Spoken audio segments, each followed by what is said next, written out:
Good morning, my brothers and sisters. Welcome to episode number 3 in the book of Jude. I'm going to title today, What's the Big Deal? So why is Jude sending this emergency letter to his audience? Why is his concern so high?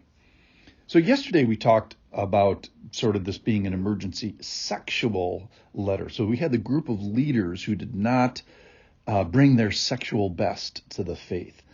And we've learned from previous lessons in the New Testament that Christian leaders can fall in 3 different areas.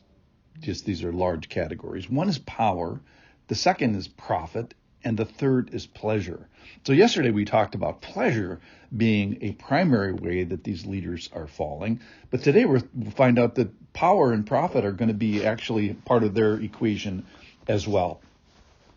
And this equation is, if you add unbelief and disobedience and sexual immorality and doing this for your own profit and rejection of authority, you're going to end up with punishment and judgment and woe and destruction. So let's not go there. Let's not do that equation.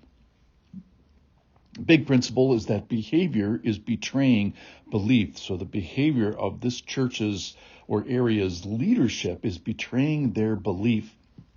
It's a principle that's in Matthew chapter 7. We are known by our fruit, and our actions obviously reveal our attitude. Listen in with me. This is from Jude.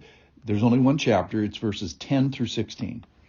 But these people blaspheme all that they do not understand, and they are destroyed by all that they, like unreasoning animals, understand instinctively. Verse 11, woe to them, for they walked in the way of Cain, and abandoned themselves for the sake of gain to Balaam's error, and perished in Korah's rebellion. So a couple of Old Testament references we'll talk about. Verse 12, these are hidden reefs at your love feasts, as they feast with you without fear, shepherds feeding themselves, waterless clouds swept along by winds, fruitless trees in late autumn, twice dead, uprooted, wild waves of the sea, casting up the foam of their own shame, wandering stars, for whom the gloom of utter darkness has been reserved forever. It was also about these that Enoch, the 7th from Adam, prophesied, saying, behold, the Lord comes with 10,000 of his holy ones to execute judgment on all and to convict all the ungodly of all the deeds of unrighteousness that they have committed in such an ungodly way, and of all the harsh things that ungodly sinners have spoken against him. Wow, big wrath. Verse 16, these are grumblers, malcontents, following their own sinful desires.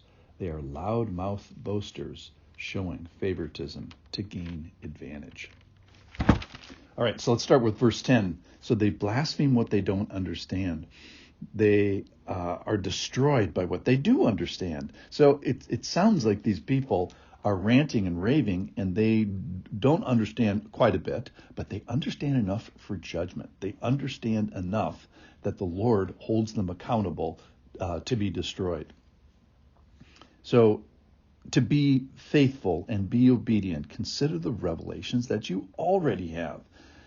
Perhaps God isn't dropping another treasure of truth on you because you've trampled the truths that he's already given you. So I think this is a charge to obey old commands. We looked at Hebrews chapter 13 and a strange guy from the Old Testament, Barak, and that was his charge, was to obey the commandments that had already been given. Then in verse 11, we find references to Cain. That's way back in Genesis chapter 4. And it says in Genesis 4 that God had no regard for Cain's sacrifice. So Cain was very angry, and his face fell, so he gets angry at God. The Lord said, Cain, why are you angry? If you do well, will you not be accepted? In other words, there's a remedy here. You can give a good sacrifice, And if you do not do well, and then he warns Cain, the Lord is saying this, sin is crouching at the door. Its desire is contrary to you, but you must rule over it. Another translation has its desire, sin's desire, is to have you. And don't we all know that? So sin is nearby. Sin is not neutral. It wants our destruction.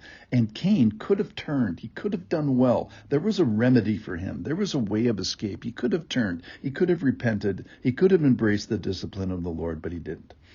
So again here, these leaders abandon themselves for the sake of gain. So there is this financial component. Yesterday we talked about the sexual component. Now we find that this leadership crisis has a financial component. And there's power and profit and pleasure at risk here. So Balaam's error, 2 Peter 2:15 says, the way of Balaam who loved gain for wrongdoing. So he loved money. So there's a money component to this wrongdoing. So wrongdoing is one thing. Regretting it is another. And then there's this doing wrong and not regretting it, sort of making it your business model. I was thinking about OnlyFans, the online porn kind of thing. And that is where it allows, or it democratizes the temptation to take something that is for the marriage bed, which is sexual attraction between a committed husband and a committed wife, a man and a woman, and selling it. So then we find Korah's rebellion. Well, that's where they assembled themselves against Moses, and that seems to be a power grab. Korah was trying to do a power grab. The idea here is that these people are gaining advantage and grumbling against God, not just the wilderness generation. So what's the big deal? I think it is a leadership crisis. It is similar in a whole bunch of other books. Titus talks about it. 1 Timothy talks about it. 1 Peter talks about it. Acts talks about it. That's why this is such a big deal. So why the emergency letter? Because it's a leadership crisis. And what's the big fuss? Knocking out the leaders is the best way to knock out a church. So why the big fuss? The congregation is at risk because of the leader's failure. The captain is not taking orders from his commander with a capital C and not considering the souls on board his ship. It's the shepherd feeding themselves. So this is a call to arms, to those call to the arms of Jesus and out of the arms of the bad leader. Let's be grateful to the good leaders. If you have a leader who is contending for you while you contend for the faith, you should be grateful. So what are we supposed to do about it? Stick around tomorrow, and Jude answers that question. Thanks for listening.